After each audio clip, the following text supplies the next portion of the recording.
La Universidad Autónoma del Estado de Hidalgo, su patronato universitario a través de la División de Extensión de la Cultura, le dan la más cordial bienvenida a la 33 edición de la Feria Universitaria del Libro 2020 en su modalidad virtual.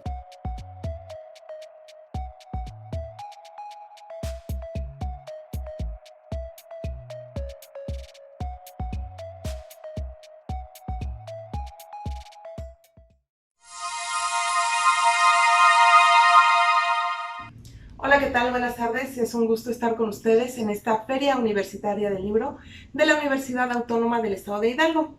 En esta ocasión vamos a abordar la historieta como herramienta didáctica. Vamos a platicar un rato Miguel Ángel Velasco Velázquez, José David M. Jiménez y su servidora Mayra Mayola Benítez.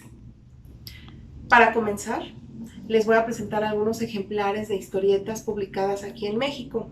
A través de la historia se han impreso infinidad de ejemplares, números, historietas que nos narran diferentes facetas de la historia dentro y fuera de México, es decir, historia mexicana, historia universal.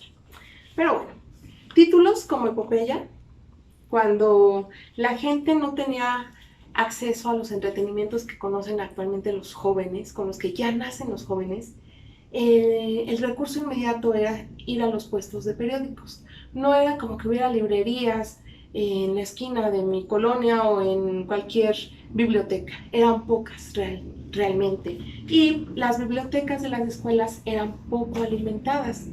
Entonces, bueno, personas con gran ingenio y con gran mentalidad empresarial decidieron otorgarnos una serie de ejemplares en los cuales narraban vidas de mujeres ilustres, por ejemplo, de tal suerte que hubo un tiempo en el que si tú querías saber quién era Marilyn Monroe, que de repente llegaba en los puestos de periódicos en alguna nota de ella, pues lo complementabas con estas biografías. Aquí, por ejemplo, es de Liz Taylor. Pero no solo personajes de la vida pop o de la farándula, la Güera Rodríguez.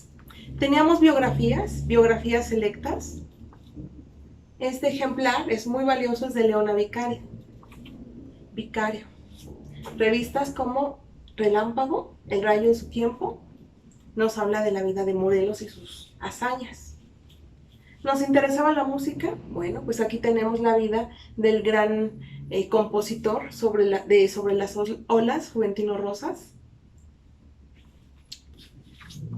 Y no solamente un ejemplar, había varias versiones. Y así íbamos enterándonos de todo lo que sucedía en el mundo de la cultura por medio de estas historietas. Clásicos infantiles. El vestido del emperador. Una historia que todos conocemos, pero por dibujitos. Hubo una época en que México no todos eran alfabetizados. Desafortunadamente sabemos que aún hay ciertas regiones del país en que no están totalmente alfabetizadas. Fábulas, cuentos, vidas de personajes ilustres, pasajes de la vida de diferentes personalidades como el Papa, de religión, San Martín de Porres. Y así nos íbamos ilustrando y aprendiendo por medio de historietas. ¿Por qué? Porque es un medio económico, de fácil acceso. De hecho, había lugares en los que ponían a la renta estos productos. Es decir, yo compraba este producto y venían los niños de mi colonia y me pagaban cierta cantidad para que yo se los rentara. Ya habíamos mencionado estos de grandes viajes, Epopeya. ¿Querías saber de Japón? ¿No tenías televisión en tu casa? Aquí está el papel, un excelente medio para conocer nuestra historia y la historia universal, como les dije anteriormente. Y bien, como les comentaba, tenemos grandes personajes. El caso de Fantomas. Bueno, un encuentro de Fantomas con Napoleón es maravilloso. Fantomas en una aventura en el tiempo. Científicos, la isla de Manhattan. Igual, nos habla de literatura universal.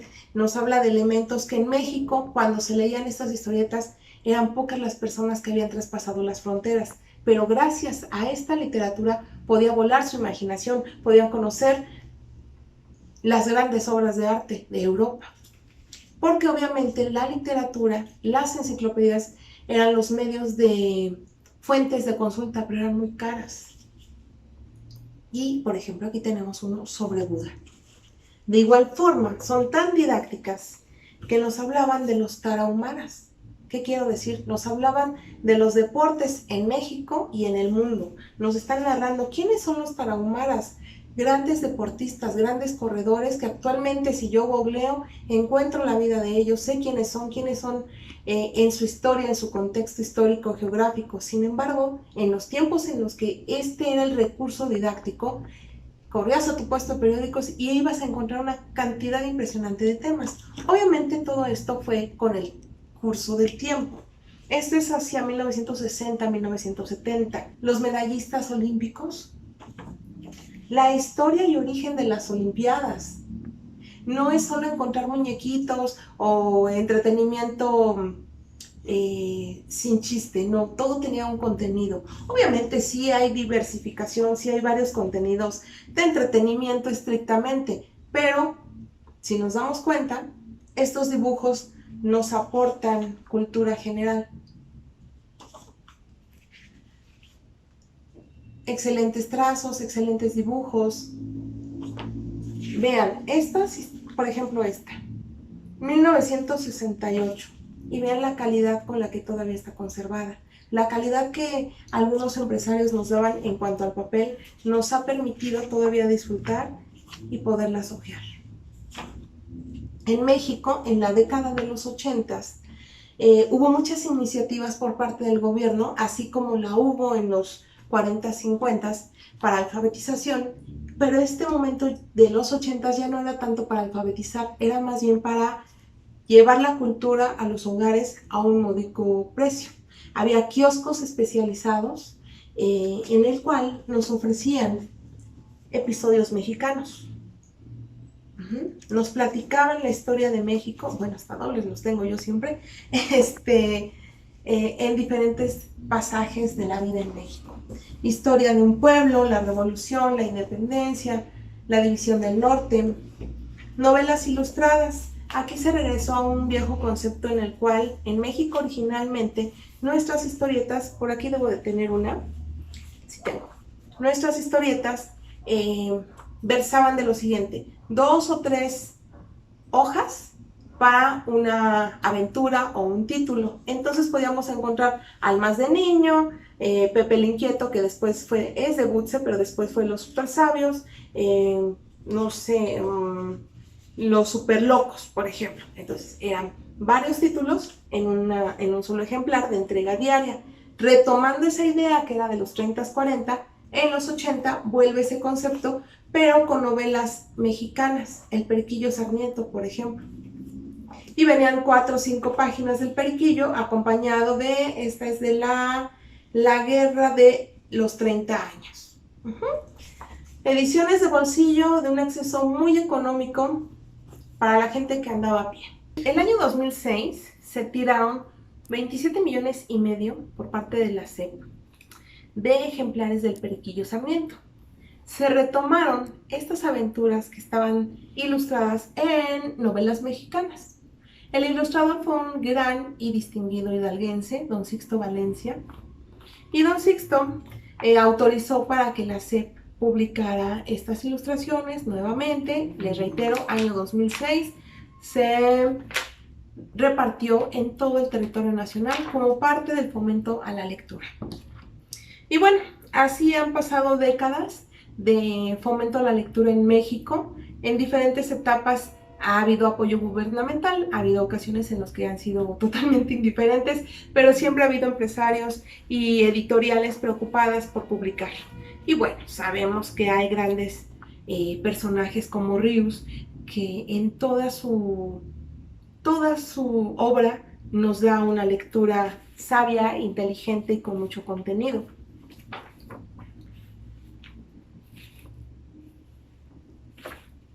Los Supermachos fue uno de los títulos de mayor impacto, porque ya nos hablaban de un discurso más político, más profundo.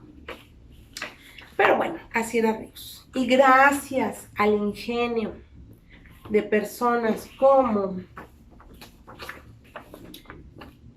Ángel Mora y Sapien, que dibujaron, idearon Chanok, posteriormente intelectuales como Carlos Monsiváis aparecieron en estas páginas. ¿Por qué? Porque cuando Carlos Monsiváis se pronunció a favor de las historietas como un vehículo para el fomento de la lectura, pues muchas personas o intelectuales, digámoslo así, salieron del closet y dijeron, sí, nosotros también leemos historietas.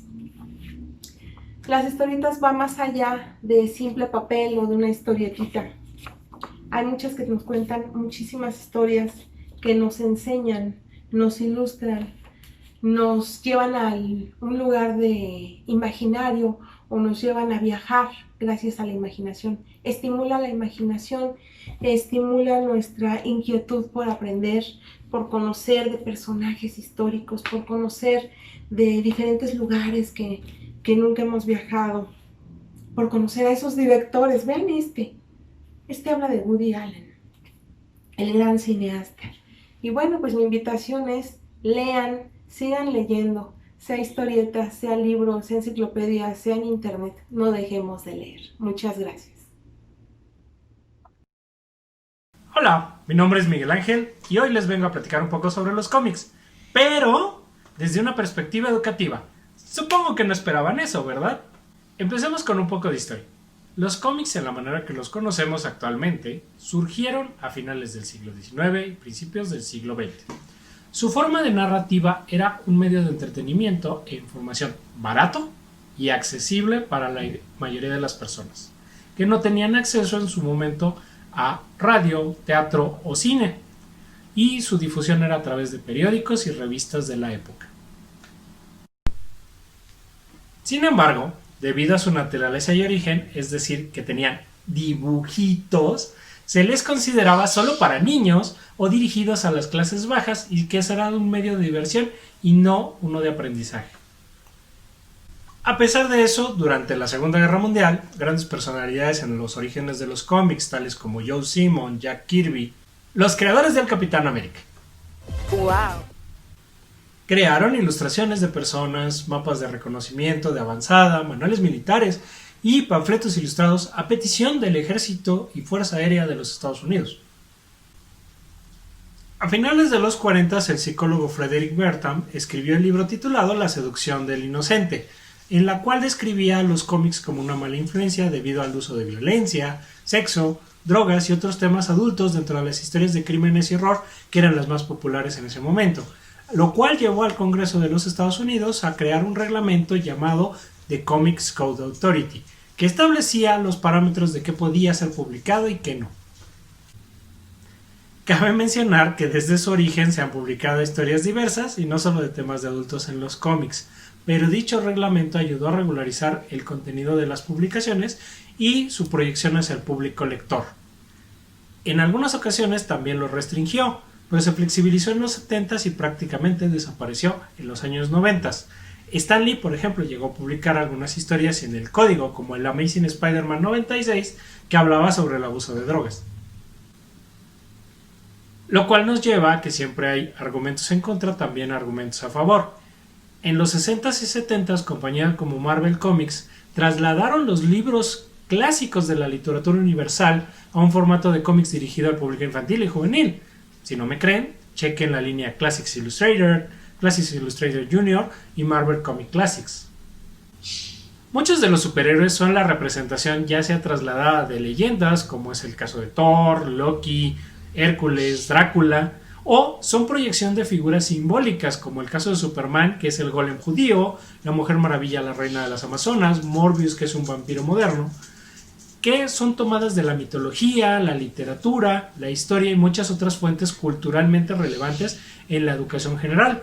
Pero también reinventan o agregan cosas a los mitos con situaciones de la cultura popular o normal, como el caso de Peter Parker, que es un adolescente común y corriente, o historias como Susie, historias del corazón. Los cómics también promueven en los más pequeños el gusto por la lectura, ya que son un medio de fácil acceso al observar a su personaje favorito plasmado en una viñeta, tal como lo ven en la pantalla de televisión, en el cine, y realizando alguna acción heroica que les llama la atención o que ellos quisieran imitar. Claro, siempre y cuando el tipo de cómic sea adecuado según la edad y el aprendizaje que tengan en ese momento. No me vayan a regañar los papás por este punto. Incluso la Universidad de Harvard tiene clases que a través de los cómics enseñan varios conceptos abstractos y complejos dentro de las áreas de física o matemáticas, así como también de leyes. Sí, escucharon bien, ¿cómics para abogados?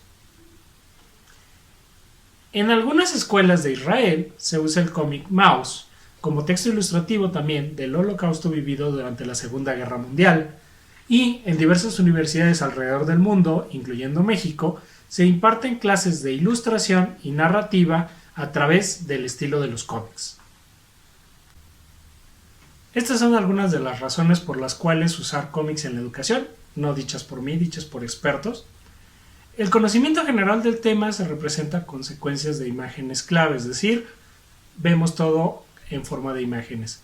Las imágenes son fáciles de recordar y en este caso poseen una gran riqueza de elementos representativos en cada uno de los cuadros. Ayuda a los estudiantes que tienen poco interés en la lectura, como mucho texto, por ejemplo. La secuencia de narración del estilo cómic facilita el entendimiento de las historias, aún sin un conocimiento previo, y fomenta el pensamiento a través de conexiones visuales con el lenguaje verbal y no verbal. Algunos ejemplos de buenos cómics que sirven para la educación tenemos a Hilda del Troll, a Science Comics, que tiene diferentes variedades como Las Plagas, Mitos Griegos, El Príncipe de los Gatos, Maus, que como mencioné previamente es una excelente obra para ver la Segunda Guerra Mundial, Los Pitufos, sí, originalmente los Pitufos surgieron en un cómic de origen belga, Los Moomins, Asterix con Obelisk y Las Aventuras de Tintín son buenos ejemplos. Dentro de la parte japonesa tenemos, por ejemplo, Getalia, que nos enseña sobre los países, Cells at War, que nos enseña cómo funciona nuestro cuerpo, los ya mencionados clásicos ilustrados y clásicos infantiles, así como buen material de referencia para entender más sobre los cómics. Tenemos a las obras de Scott McCloud como Entendiendo los cómics, Reinventando los cómics y Cómo hacer cómics, que nos servirán a aquellos que quieran utilizar este medio como un recurso educativo más. Bueno, eso es todo por el día de hoy. Muchas gracias por ver el video y cualquier duda, aclaración, comentario, sugerencia nos lo pueden hacer a través de la página de La Torre de Babel Comics en Facebook o a través de nuestra página en línea. Agradeciendo mucho a mi esposa y a mi familia por todo el apoyo en la edición de este video y también a José Miguel Alba Marquina y Artes 9 por presentarnos esta oportunidad de acercarnos a todos ustedes. Muchas gracias y hasta la próxima. Hola, ¿qué tal amigos? Yo soy J. David M. Jiménez y en esta ocasión les estamos platicando un poquito sobre el grado educacional de los cómics que se ha dado a lo largo de la historia. Como sabemos, muchas empresas, sobre todo infantiles, utilizan los libros de actividades para enseñar a los niños varias cosas. Aquí en México, la gran tradición de historietas, desde hace mucho tiempo, por ejemplo, enaltecían mucho lo que eran los deportes. Por ejemplo, los cómics de lucha libre, todos los enmascarados llegaron a aparecer en diversas publicaciones, enalteciendo el deporte del pancracio, ¿no? Que es muy tradicional aquí en nuestro país. Aparte de las luchas libres, como hemos visto también a lo largo del tiempo, otro de los deportes nacionales pues es el fútbol. El fútbol también ha sido retratado de diversas maneras, dando así a los jóvenes, metiéndole la cosquillita de practicar los deportes, ¿no? Hasta nuestros días todavía hay algunas publicaciones o periódicos que utilizan las viñetas para llevarle el fútbol a la gente. Incluso también hay cómics o historietas que han sido de tema político, que también nos han enseñado un poquito porque retoman cosas de la historia de nuestro país y nos muestran de una forma a veces chusca o de una forma realista también la situación y la historia de México. También tenemos un clásico que son los Super Sabios, que si bien no es un cómic netamente científico o educativo, también llegaba a tener muchas cositas que pues que no sabíamos por lo general y que nos enseñaban de chiquillos que era lo que era la ciencia, ¿no? Los super sabios de Russell, que es muy, muy famoso. También tenemos, por ejemplo, Calimán, que si bien no es tanto de educativo, de educación, es más de aventuras, pero con los pensamientos que tenía y la filosofía de Calimán, también nos enseñaba mucho a los niños, ¿no? Nos enseñaba también a ver la vida de diferente manera, un poquito más claras a nuestros pensamientos. Igual que Calimán, teníamos también otro cómic de aventuras, que también no era tan educativo, pero tenemos a Chanok. Chanok también enaltecía lo que eran los deportes, lo que era el cuidado de la selva, de la naturaleza. Entonces también por ese lado nos daba un punto educativo a todos los niños, todos los lectores de estas viñetas de historieta nacional de Chanok. Otro de los personajes también que salió primero de la radio de Silvia Roche, de la mente de Silvia Roche, fue Katy la Oruga, que después fue Pepina Oruga y después fue Katy la Oruga cuando salió la película. Ellos también tuvieron su historieta y también tenían mensajes positivos, mensajes de valores para los niños. Al igual que otra de las creaciones de Silvia Roche, que también salió primero en la radio y luego en la televisión, que fue Odisea Burbujas. Ellos tuvieron una revista de actividades que nos enseñaban varias cosas de ciencia, nos enseñaban varias cosas de historia. Entonces, si bien la revista no era tan historieta con tanta viñeta, era muy educativa. Más adelante ya hubo una historieta de Odisea Burbujas, que fue muy similar a otra creación de Silvia Rocha ya por los años 80, que también era educativo, el programa era educativo, que era El Tesoro del Saber. Este programa también llegó a la historieta de la misma manera. Estos de forma educativa nos daban varios temas científicos y históricos de toda índole, ¿no? Un caso especial es, por ejemplo, Cantinflas Show, que originalmente era una caricatura. Como sabemos, retrataba muchos pasajes de la historia, pasajes de libros, de literatura, y pues se encontraba con todos los personajes de la historia de una forma un poco chusca, pero nos enseñaba. Otro ejemplo es Memín Pingüín, que también nos llegó a enseñar muchos valores de ciudadanos, ¿no? Muchos valores que se han estado perdiendo hoy en día, y que también, como sabemos, en Filipinas, por su lenguaje que utilizaba bastante sencillo, fue utilizado como libro de texto para que allá aprendieran español.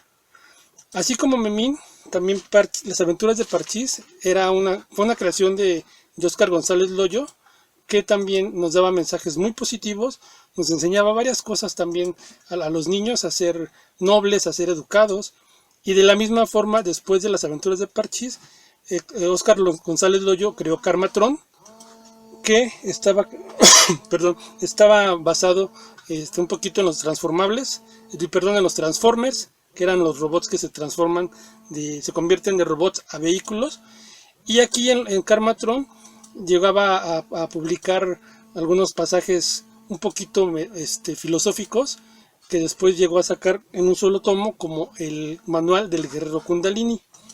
Entonces, como podemos ver, las viñetas siempre han sido utilizadas para llegar al público, y para el público infantil, para enseñarles, para meterle la cosquillita muchas veces de lo que es la ciencia, lo que es el saber. Y pues eso es todo, pues, lo que les puedo compartir. Hay muchos títulos más que, si bien no son 100% educativos, también han llegado a tocar algunos temas científicos o filosóficos, como con Fantomas, que también llegó a pelear con Hitler, llegó a hablar con Albert Einstein. Entonces, las viñetas son un buen modo de llegar a los niños, de inculcarles un poquito lo que es la ciencia, la lectura sobre todo, y la cosquillita del querer saber más, ¿no? Así como nos pasó a todos nosotros. Pues espero les haya gustado esta pequeña presentación y muy express.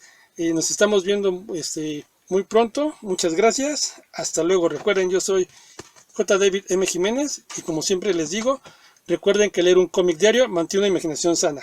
Adiós.